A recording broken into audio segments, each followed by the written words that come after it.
The StarLadder Budapest Major is right around the corner, so Valve have gone ahead and released the Legends, Challengers, and Contenders sticker capsules along with the nice Pick'ems challenge. You can go ahead and pick that up along with a couple of other exciting changes that are probably going to make you spend even more money on this game. But without further ado, let's go ahead and get started after today's sponsor, SkinsMonkey. For those of you that don't know, SkinsMonkey is an automated CS2 trading site that allows you to select the old skins you don't want anymore and pick out some new ones from the monkey. It's a great way to freshen up that old dusty inventory, and hey, that's not all. They have some amazing filter and selection features, as well as 24/7 live support. If you click the link in the description, you can get a free $5 and a 30% deposit bonus that becomes 35% if you use my code TACTICS on the site.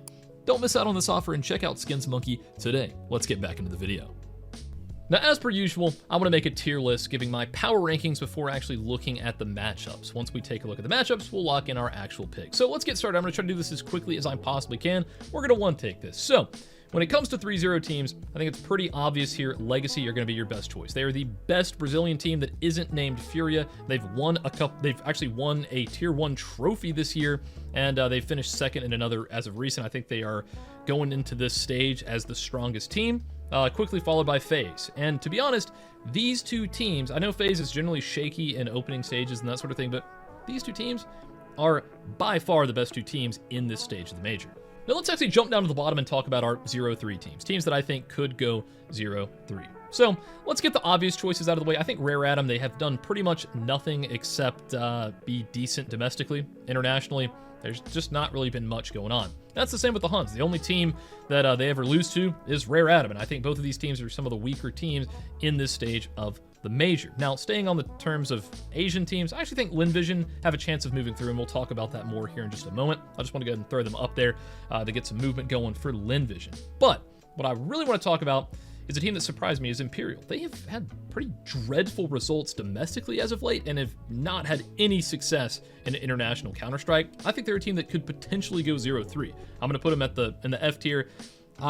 Which is a shame. I really like Imperial, but I just don't see them doing anything, and I think it could be a decent 0-3 pick at the end of the day. Now, for the next, Red Candidates, very similar to Imperial. Not much domestic success really, and zero international success. So I think that's kind of my threshold. If you haven't done anything internationally and you're not looking the best domestically, yeah, probably we're going to be looking at an F tier. Moving on, let's talk about the NA teams. We've got NRG, right? Another team that you could almost say 0-3, but they've looked really strong at home. They've even beaten European teams on NA soil. So I'm not quite confident saying they're F tier, but they're definitely towards the back of D tier. And moving on to M80, I think they are better than NRG, even though they've recently lost to NRG. I think they're a solid enough choice. I could almost see myself putting them through. They did have a good showing at a Blast event, but other than that, internationally, not really the best. So I'm going to keep them in D tier for now, and we'll kind of shuffle as we go. I think due to the recent controversy with Cypher getting benched, a lot of people want to just prey on Fnatic's downfall. I think compared to a lot of these teams, they are going to be B tier. I think they have a decent enough chance of going through. I think I'm going to put them through. Now, let's talk about Perivision, led by Jame. This is the one team I think that's a little bit ahead of the others. I think they've won quite a few European smaller tournaments, ESL Challenger, that sort of thing. I feel like out of these other teams, they're probably the strongest, but still, there's just not that many strong teams apart from Legacy and FaZe. Bait are kind of in the same boat. I would put them actually behind Perivision. I think Perivision has recently beat them. I just think they're stronger looking than Bait. And Game Religion, again, maybe a little bit behind Perivision, but if you notice, I legitimately think there is just a huge separation between the top two. But if I had to pick teams going into A tier, it probably would be Perivision, Game Religion, and Bait. And that would leave for the B tier, I would likely be putting FlyQuest towards the end of B tier, as well as NIP. And honestly, I could interchange the three of these teams. Since I'm NA bias, I might pick M80 over these, but overall, I think these are just very similar in terms of performance. And Flixo, again, decent internationals or decent domestic success, nothing crazy internationally. I'm going to put them kind of on the same tier as NRG.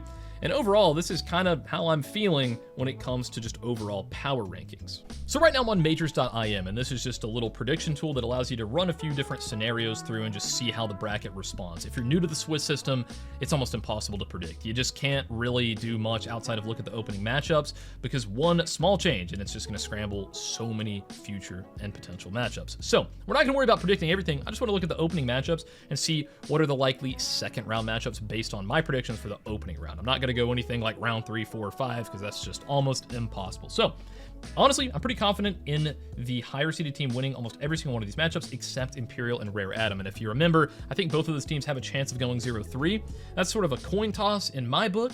So that's going to cause me to not pick both of those teams at the same time for 0-3. I'm going to end up picking something like Red Candids or maybe even NRG, depending on how these matchups end up going. Now, one thing I do want to point out is the fact that Legacy and FaZe are the #1 and #2 seeds in this bracket. It's pretty unlikely that they ever meet so long as they keep winning. So there is a world where a lot of upsets happen and they end up meeting in round 3 in the 2-0 bracket. But if that happens, hey, not a big deal. At least one of them is going through as a 3-0. So overall, I think Legacy and FaZe are a pretty safe 3-0 pick.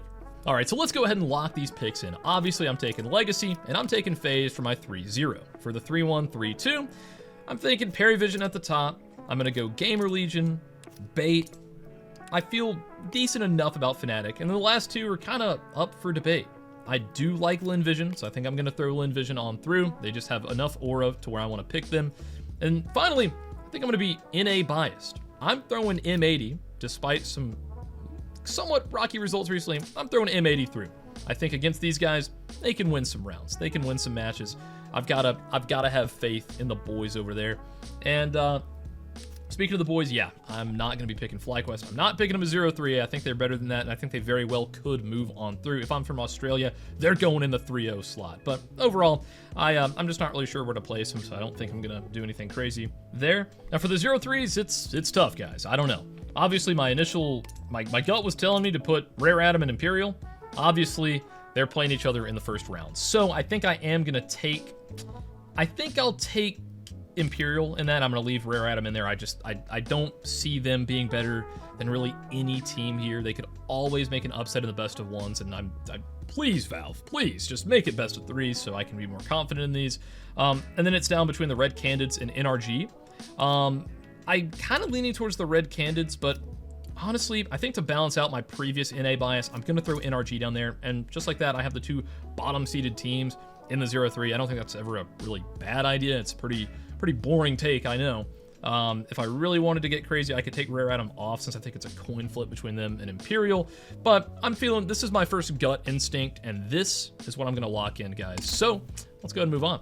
Before I end the video, I just want to give my initial reactions to the stickers, and I'm going to choose my team, which is going to be M80 since I picked them to go through. But let's take a look at these.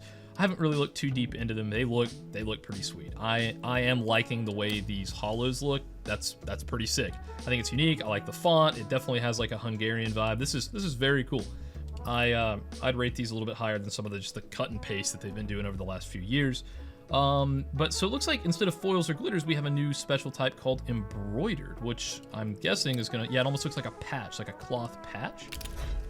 I don't know what type of skin that would look good on, to be honest. So let's try to see. I'll just throw this on maybe like this. Yeah, I mean, it doesn't look, it just kind of looks like a paper to me. But I think it's a cool idea. I just don't know many skins where that would look better than or like really different than a paper, but that's a cool idea. I like seeing new sticker types, but I can't see this being a very sought after sticker to be completely honest. Like at first glance, I didn't even notice there was a difference. I guess they're just more colorful. These are more colorful than the papers, so that's probably one thing. Honestly, those do look nice now that I compare them to their paper counterparts. Like, they do look good because there's just more color in them, but I don't know. I would still probably prefer glitter or foil. Now, one thing I almost didn't notice is the fact you can put stickers in slabs for 50 cents. It's Valve, they're gonna make money at everything you do in the inventory, but it's actually pretty cool. You can put any sticker from any collection into a slab. So I could go back and find this old Heroic 2022 sticker, I could put it in a slab, and guess what? And that also applies to old Cato 2014 super valuable stickers that you might start seeing more in-game, because not only can you seal them in there, you can also extract the sticker out of the slab, which I'm gonna go ahead and do, right? And I think it's just gonna pop pop it right back out. There I have it.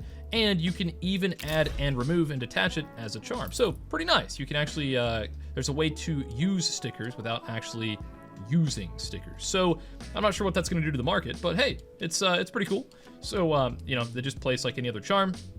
And yeah, Valve have finally given us some form of team charm, which I definitely like. So, of course, now I can have a Falcon sticker on the end of my... So yeah, guys, that's my initial reaction to this update, the new stickers, the new charms, and of course, my pick'em. So if you enjoyed this video, let me know down in the comments below. Let me know if you disagree with my picks or if you think I'm crazy. Anyways, guys, hope you enjoyed it, and I'll see you in the next one.